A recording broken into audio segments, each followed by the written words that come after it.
what's happening right now. I mean, at the larger scale, I don't know who you are, where you are, who's listening to this, but I know if you just look around you, right, the items that are around you are basically from minerals or elements that were mined and taken from the earth and then arranged in a certain way in order to make the item that you're looking at. Okay, so that process in order to mine the minerals and the elements, that took energy. Then they had to be transported to another place. That took energy. Then they had to be arranged. That took more energy. And now we're using them. And then we're discarding them very quickly and then putting them into waste and landfills. And that's basically they're filling up at very high rates. And in ecology, there's basically... I'm a ecology undergrad, so this is kind of like how my brain is formed on this issue, where there's these things called sinks and fluxes. So sinks is kind of like think about like your long-term savings account.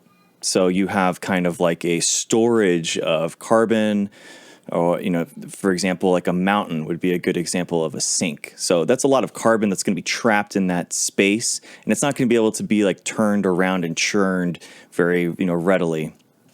A flux is going to be something that's like the changing of those things, kind of like a checking account. So you have like the spending and the acquisition of minerals at higher and lower rates.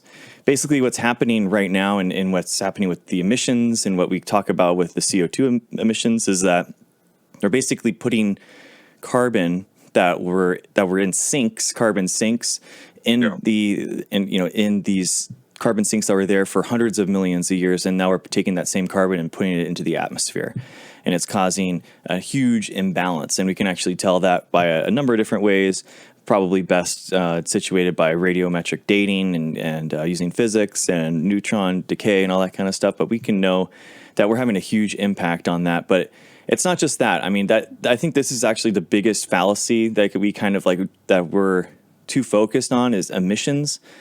And because we're impacting the earth in a lot of different ways, we're basically, we are taking entire ecosystems away. We're wetlands, for example, 90% of the wetlands that we have lost has been lost over the last 50 years. And I mean, that's not because of CO2 PPMs, right? That's because of probably humans want to live near the oceans or near the river, and it's like we just want to live there. So we're just taking that away, and that in turn, when we take stuff away like that and put like a parking lot or a hotel or houses or whatever there, that wetland used to be productive. Productive ways of like that flux, right? Where it was actually taking down and emitting CO2s and all that kind of stuff. And we've lost that. So or as a more insidious case, James C. Scott has, I guess you can't see this because it's all mirrored. James C. Scott has a book called Seeing Like a State, in which he starts off using the Prussian scientific forestry as an analogy for attempts by the state to make, like societies and things like that legible. Mm-hmm. And what happens is, as a result of them, even though they maintain these extensive forests and whatnot, they maintain them in a uniform and easily manipulable way, so that all the little things that actually kept the forest healthy disappeared. Like all the branches and the shrubs and the shade and everything went, and as a result, the forest ended up sort of slowly dying and becoming like much less profitable over time. Stuff like that. So it's not even just the disappearance of the quote unquote natural environment. It's also the ways in which we manipulate stuff that we still sort of maintain as being there. So you can still see like wide expanses of forest and things like that. That's still going on.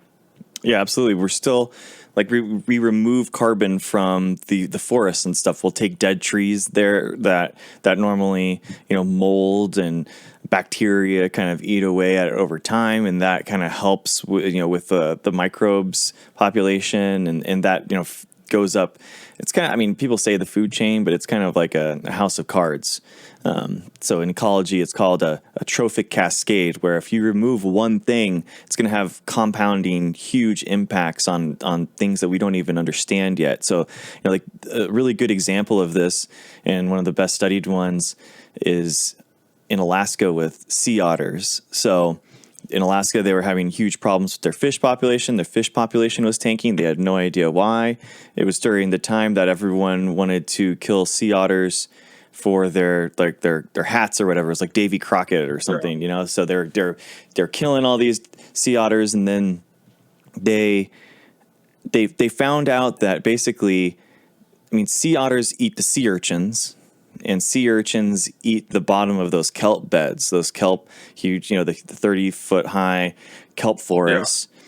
Yeah. And basically, without the sea otters there, the sea urchins run rampant, and they're able to clear out all of the seaweed. And then now there's no home and fisheries. There's no space for the small fish to actually grow, because they don't have any places to hide. They don't have any places to actually, live and grow bigger. So, so it's a great example of like, okay, we remove the sea otters, but then now the fish population is decimated, and now expand that to like entire ecosystems. So now it's wetlands. Now it's forests. Like now it's just these huge things that we're removing, and it's having a huge impact on animal populations everywhere. So there is a mass extinction going on right now. We're in the midst of it, and we're 70% of animal populations are down over the last 50 years. This has huge implications towards basically their ability to deal with crazy things that would happen in the environment. So that could be predators or something like climate. So, how they would normally deal with it is that they have enough genetic mutations in their genome so that they could actually deal with, changing environments and stuff like that. But when we remove 70% of all of the animals, well, now they're not going to be able to deal with stuff like that. So it's kind of like a compounding problem that I feel like is happening. And we haven't been... Go ahead. Yeah, it seems like... and even in the way we talk about like the effects of this, it's like whole species of animals are declining and whatnot. Mm-hmm. We have a tendency to sort of pick out these individual things and treat those things as like the things that are at risk. Mm-hmm. Or like the approach of like, oh, there's too many of these things. We need to get rid of these things that are hunting these things, or da da da da da. And there's this really weird perspective when you think about it, especially given like we're all more or less on board with how we understand organisms and different species of organisms to sort of arise and proliferate and settle in their environments. Mm-hmm. We still tend to treat them as if they are these sort of independent things that can just exist just fine in isolation from all these other things. But a consequence of them adapting, evolving with their environments, is that their environments in a really critical way are sort of a part of that organism's life cycle. Yeah. So it's these things can't actually be really parsed out all that smoothly at all, because you lose one of these things. Well, now every other little thing that had any kind of relationship with it, that's now impinged or affected by that one little element being interfered with. It's a great point. I mean, there's like, for example, and it kind of ties in to how you have like one organism, like for example, tuna. Tuna will literally go across the entire Pacific Ocean, which is insane. I mean, they are like packs of predators that are going around and eating things, and so they'll have a huge impact on coast to coast inside the Pacific Ocean, which is just crazy to think about. But when you have migratory species, now they're going to have impacts in all of those different biomes and those different ecosystems that they were touching. And each of them are going to have their own trophic cascades that are going to be impacting it. So that's what's really concerning to me. I feel like we've, so I guess the narrative around this is something that I have a problem with, like where we have falsely gone to and highlighted CO2 PPMs as like the central issue. And it is, I mean, it kind of is like, there is so many, it is tied to so many different things, but the problem is that CO2 ppms isn't relatable. You can't really, you don't know what, the average person doesn't know what a CO2 is or a ppm or why it matters. So then it's like about educating people, right? It's about educating, like, this is why it matters. This is going to have a greenhouse effect. This is going to raise the temperatures. And so I guess I wish we had gone with, and I wish that we go with in the future in more of a way that relates to what people intrinsically kind of like. I mean, maybe I'm biased. I'm a biologist, so I care about living things. So things with faces that are cute and stuff like that are just more, I think, more magnetizing, I guess, for like human affection than just like a CO2 particle ppm that we can't even see. That's not a, you can't even see it with the naked eye. You just kind of like log into the ppm calculator and you're just like, damn it, like it's not going down. And there's not much you can do as a person in order to change that. So I guess like what I would say and how I would frame this issue is we should be like more interested in framing the animals that are dying and the mass extinction that is going on right now. And then that like the urge in order to save the animals will make more productive environments. More productive environments will decrease emissions over time. And there's good examples of this, by the way, in like conservation biology too, like the giant panda. Giant panda, there was this huge conservation movement like 20, 30 years ago that started, but like the reason why the giant panda was highlighted was because the bamboo forests were going away. So they found basically the cuddliest, cutest thing in the bamboo forests, and they said, this is the mascot now. This is the thing that we put, and now everyone cares about pandas. Everyone wants to save the pandas. And then guess what? Like the bamboo forest can be impacted that way, and all the way down the line, right? We have all the animals that live in there, all the plants, all the microbes that are all being impacted. But just imagine if that was, instead of like the giant panda, it was like Escherichia coli. It's microscopic, but it's really important, I swear. And you're like, wait, why would I care about E. coli again? You're like, oh, it's going to have a huge impact versus cute panda. So, Yeah.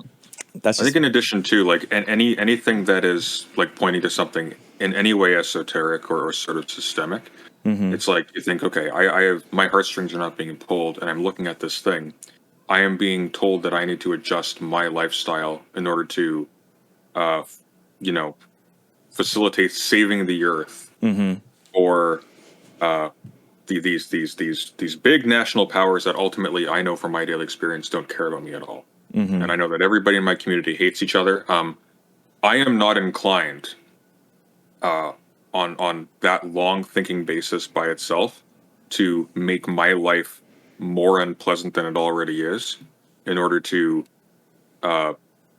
help other people not have to carry their weight to that end as well. And I think that's a major factor too, is that realistically, I think a lot of us are perfectly fine when you think about it for a few minutes after becoming an adult and like going through really realizing just how on your own you really are. You're not thinking in terms of like the longevity of your community or the ability of human beings to carry on life as it is, because life as it is sucks and people are terrible.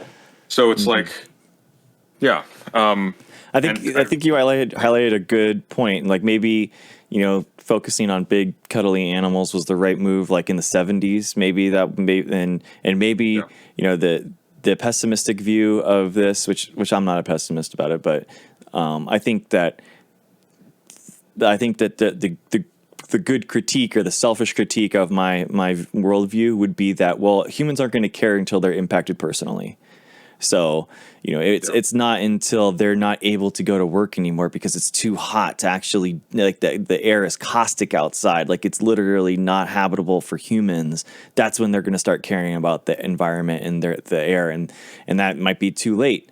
So, I don't think that it's that way necessarily. I think that there are moves that we can make that are big and transformative without actually kind of changing everyone's life. And that's where I've kind of, I used to believe I've been thinking about this for 20 years now, and I've been trying, in my younger years, I was more like authoritarian, where it's like, we got to this is it. We have to transform the entire society and stuff. And it's like, maybe it'll happen without us doing it. Maybe it's not going to be that type of, I don't know. Maybe we can progress there already. And that's kind of like what my channel is like kind of about anyway, where it's like, there's so much good stuff happening right now and technological improvements. And I don't think that people kind of know about that stuff, what's going on. It's just that people are rightly so concerned about CO2 PPMs. All the IPCC reports say that it's not going down, it's only going up. And it is really bad. Like CO2 PPMs are kind of like intrinsically tied to a lot of things. So, but that's also the thing that their people are least likely to be able to change on their personal level or at the local level. And that's where people's power is. So, I mean, CO2 PPMs is kind of like an international and a national stage, kind of like that kind of level. We can have huge impacts at our local and our city levels, and that's where people we can have huge impacts there. So I figure, as a content creator, as someone that's trying to do like science outreach through this, like trying to tell people and leave people with like the message of like, they do have power over this situation. This isn't hopeless. We are making great strides right now. It's just maybe they don't know about it, and to try to work at it. Because if we just stay doomer, if we just keep being pessimistic, it's kind of like a self-fulfilling prophecy, right? Nobody's going to do any work. Why even do it? China's just going to emit anyway, man. What are we even trying for? Or India, or it becomes this huge international global problem. Well, now the monster's so big that we can't tackle it. We've created this Leviathan, and then we're like, we can't slay the Leviathan. So that's what it feels like. Yeah. Well, and in addition to that, like I think the panda thing speaks to something else too. Like, we are more affected, or were more affected, by the cute cuddly pandas on the TV than by all of the children and the workers and the poor people and all of the sick people who are going to suffer, who are already suffering first as a result of man-made climate change. So That's a good point. We need to somehow overcome that, if indeed that can be overcome at all. Like we're pretty sick, actually. Like we are affected by like one particular character on a screen.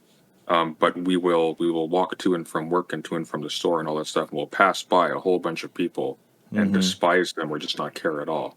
Yeah. And so far as that's the case, like it's very, hey everybody, like decrease your quality of life or make like major interventions in how you operate for the sake of the longevity of a community that you despise less than that of another species. It doesn't it doesn't go very well. Yeah, exactly. Yeah. Yeah, sorry. Well, we went on a bit of a tangent there. No, it's okay. It's good to see. I mean, that's how I feel like a lot of people are very doomer about it, and it's an issue that is, you can understand why people are doomers about it, and because their outlook is so focused on one thing. And so my whole worldview on this is to kind of like try to break it down a little bit more. We're impacting the world a lot more than just emissions. Like, for example, if you bought a Tesla and you drove it in Kansas, it's going to be majority coal anyway. It's like you're basically driving a coal train down the road. So, it's very bad. So you got to there's local problems here that we can also fix as well. Yeah. Okay. So, and our timeline on ameliorating it or addressing it, I mean, that's a good question, man. I think it's one of those things where timelines, it's kind of like the best time was 50 years ago. The second best time to do it is now, because, it's tough. I don't know enough like prognostications and modeling and that kind of stuff. And there is that predictive quality in science. I'm not saying that it doesn't happen, but I don't don't tend to think about it in that way. I try to think about it in ways that, like, there's lots of things that are happening that are huge breakthroughs, and we're hitting some of our climate emission guidelines already in the United States. I live in the U.S., so that's why I say that. But so I think that I'm in Canada. We say that too. So there you go. I do think that, like, there is a weird thing where we are, the timelines and stuff are focused on, like, carbon neutrality, which is kind of a weird thing. Like, based on what we were just talking about, like, that's very emissions heavy. If we, take down all the wetlands, for example, we kill all the wetlands and then we plant 1,000 trees. Yeah, it's not. Maybe it's carbon neutral, but it's not going to be good for the environment. So we kind of approach it the way fad diets are approached, don't we? Mm-hmm. It's like one thing's picked out, that's treated in isolation from everything else. We kind of fizzle out because we realize it doesn't work, and then we move on to the next thing. Yeah. By the way, I just want to say to my scientist friends hate that I bash on this emissions focused approach. So, I mean, this is going to your, I guess, your news content stuff where it's like things that you're not allowed to say. Like in the scientist climate circles, it's way more doomer than anything that is in the media. By the way, like scientists to ourselves, Yeah. We're looking at it in a different way and different things. Like, did you see this? Did you see this? It's like, this is insane. This is so bad. And then to hear in the media that, like, oh, climate scientists are so doomer. It's like, oh my gosh, you guys don't even know. Like, you guys don't even know what the problem is. And you're already saying that we're doomers, but we're not even saying it. Do you remember? It was like 2006. There was a Fox News scandal about some French scientists at the IPCC. Do you remember this happening? Maybe. It's been a hot minute. So it was a huge scandal, it was on Hannity and all that kind of stuff. And they were talking about, oh, these scientists were fudging the numbers. They're making this up and saying that it was a bigger deal than it was. This is proof that they're making up climate change. Yeah. And what it was is, like, it was a bunch of scientists in an email chain talking about how, like, the pH scale is an inverse logarithmic scale. So what that means is that the numbers between the pH is actually 10 times the amount. It's not like 2 to 3 isn't just like a 50% increase. It's a 10 times increase. So on every number, right? So they were trying to figure out, like, how do we tell people, like, this is way worse than it is? Like, a 0.1 increase in pH is catastrophic for the entire, ocean. And you get into weird science communication problems with that, where it's like, how do you actually tell people that this isn't good, that this is very, very bad? So I think that the CO2 level was kind of like the CO2 when they're criminal liars, like people like Sean Hannity. So that's yeah, exactly. Well, it's kind of like I think it was like a blinders approach where it's like, okay, we're just going to focus on one number here. We're just going to focus on one number and tell people that the PPM levels, and it was like McKinnon and, these guys that are doing good things. I totally, it's nice that they're trying to communicate that this is happening and it's not good. But it was one of those things where now it's hard to tell people kind of the severity of it, and then also how many different ways too, because it's like, I mean, we're talking like, the CO2 levels, high CO2 levels in the atmosphere. CO2 actually dissolves into the ocean, which makes carbonic acid, which increases the pH decreases the pH of the ocean, increases the hydrogen. That was the inverse scale right there. And then, we're causing heating of the oceans, which is also causing it's called endosymbiotic zooxanthellae. It's one of the best words in science. Say that again. Endosymbiotic zooxanthellae, zooxanthellae. Those are the actual animals that are inside coral. So they're leaving. They just leave coral, and that's what's causing the bleaching. So, and then there's stuff like obviously glaciers are melting. You have, which is causing even more warming. You have like a huge migration of animals to higher altitudes and more northern, more away from the, towards the pole, basically, towards the poles, Yeah. basically. We have a thing called phenology, which is the study of the timing of nature, which is basically the flowers, they bloom in times for their pollinators, right? So now we have that all messed up because the plants Right. aren't like flowering at the right time with the insects, and now they can't pollinate. We have migratory bird extinctions that are happening. We have ecosystems that are dying, that are wetlands that are going down.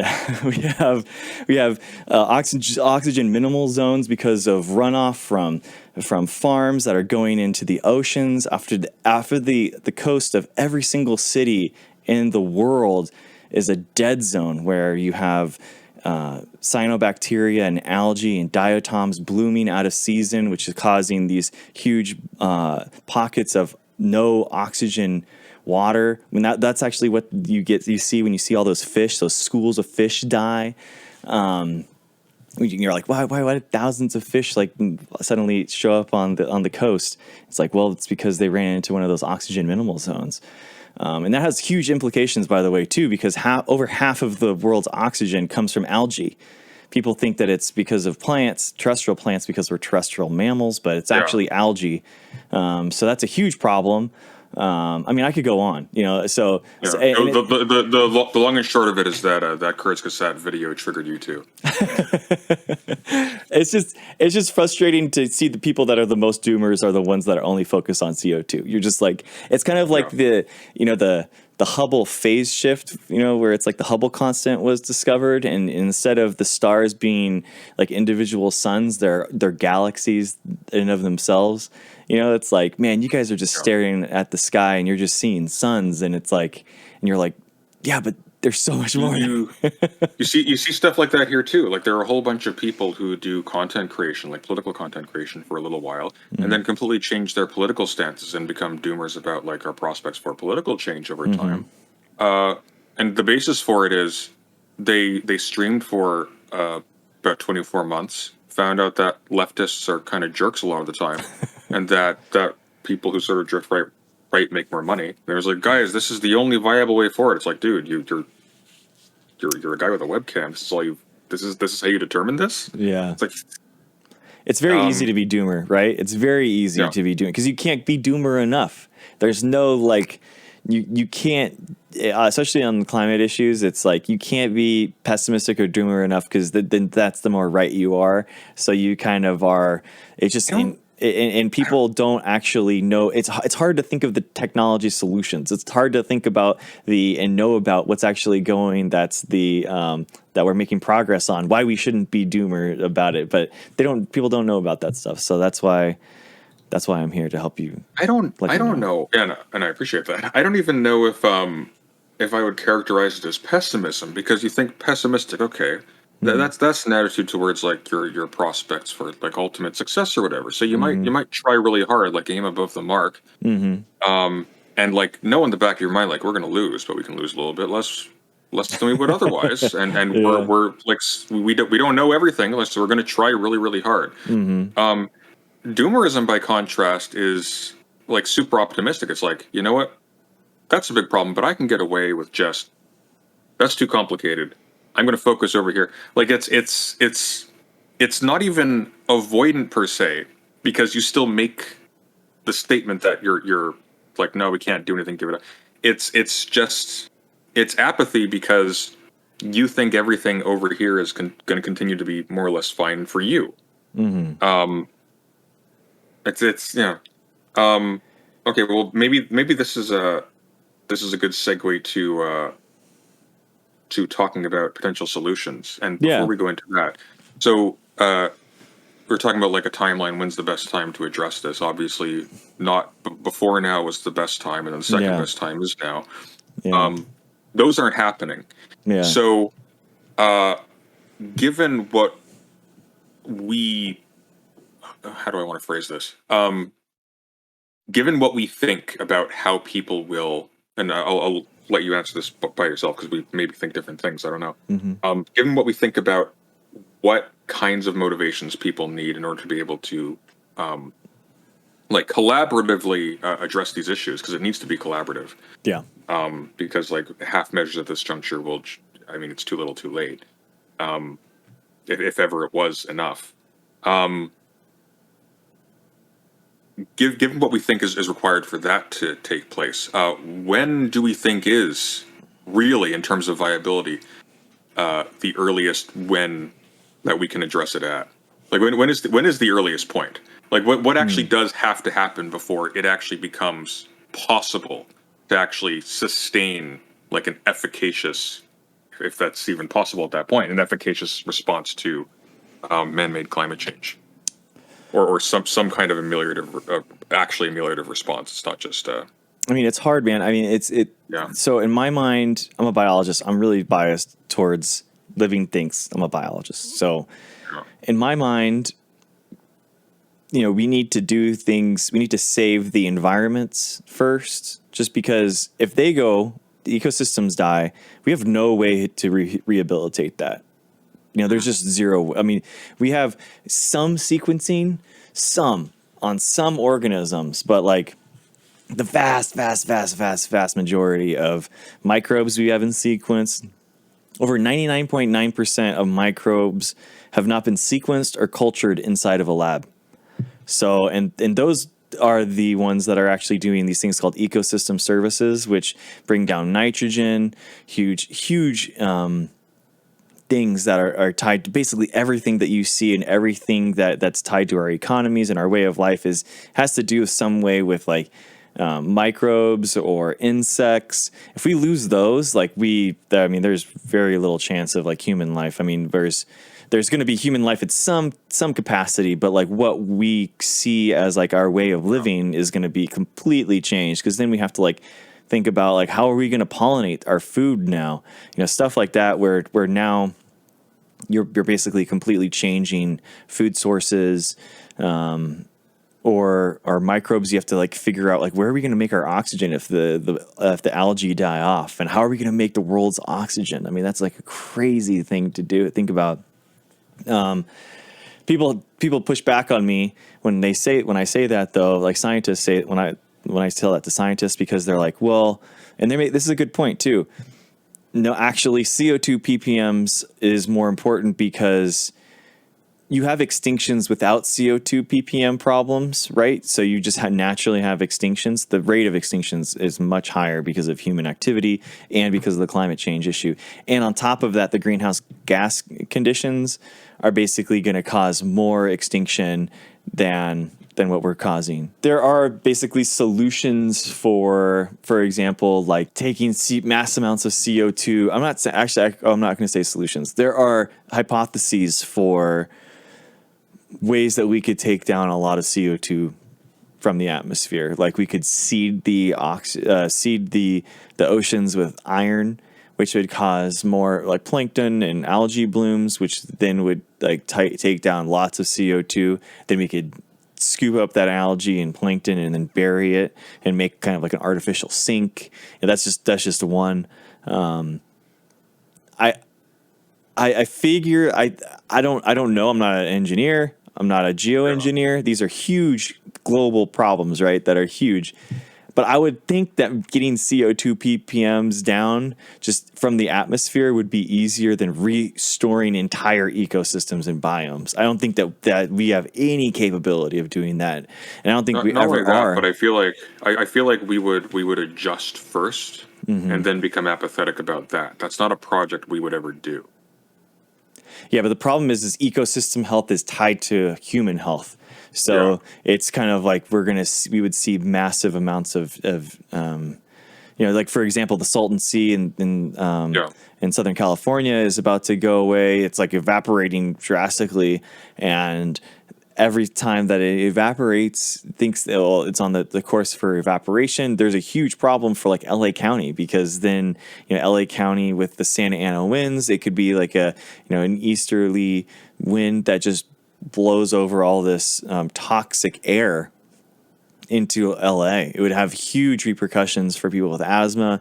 We could have lots of people dying from that. I don't want to put any numbers out there, or say if this is going to happen or when it's going to happen. But like it's an example of how like environmental health is intricately tied to human health. It is, but at the same time, and this is where I would be pessimistic myself about this being the thing that actually triggers a response. We seem perfectly comfortable with enacting events like that ourselves, which have the exact same result. That's a good point. Yeah. And just to emphasize again, like how interconnected all of this is. Like at the end of the day, this ceases to be just a scientific problem and becomes an extremely political problem because you need to somehow change how people are so that they can address this. It's not even a matter of like what we can do mechanically because we can't move the arm to do it. We're kind of speculating about like here are these like monumental technological projects we can embark on that might have some ameliorative impact on this, and there's like on paper there's a very strong reason to do so. Yeah. If you care about your species. Yeah. And that's the thing that's really in suspension right now because we tend to assume like, oh well, obviously we want the human race to continue. We want people to be prosperous and whatnot. Not really though. Like if we actually look at how we generally behave and what we do, even entirely apart from this issue, no, a lot of us are fine. I'm wearing a shirt right now that was probably made in a factory in Bangladesh by children who I will never hear about. Like it's really messed up. Just in case I'm sounding at all didactic or above any of this. So, like, it's. I agree with you. I think that there has to be like solutions. I feel like that are synonymous with our way of life. If people are gonna like kind of take them on carte blanche and just 100%. For example, like solutions that aren't going to be like you need to like sell everything that you own and go down to like living in. I mean, some of these like conversations they get so big, like degrowth and like fundamentally changing the world's economies and our revolutions and stuff. You're just like, I mean, dang, dude, like I'm just trying to solve climate change. That's like a whole, that's like another, I mean, dang, like that's a lot of, now we're like, as if the problem wasn't big enough. Now we're like doing this whole revisioning of human life. And it's like, I mean, I'm just a scientist. I don't know. Maybe like if that's what you feel like is the important thing, then go for it. Like maybe we both like go and I'm not trying to sound conservative, right? Like if that is where we need to go, then maybe we need to convince people that's how they need to figure things out.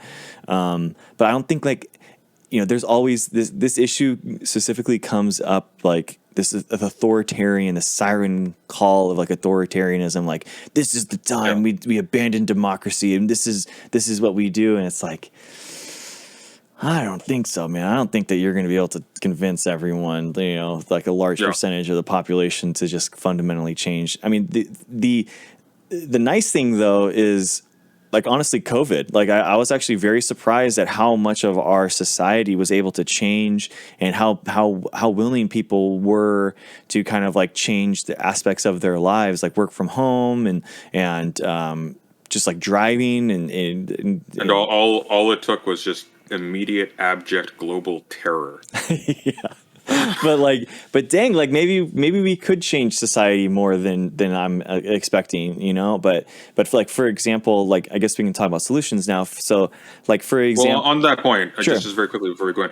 So the reason why I'm pointing out that is just because what I think, and you can disagree with me maybe, what I want to cut out, not that I was implying that you weren't before, but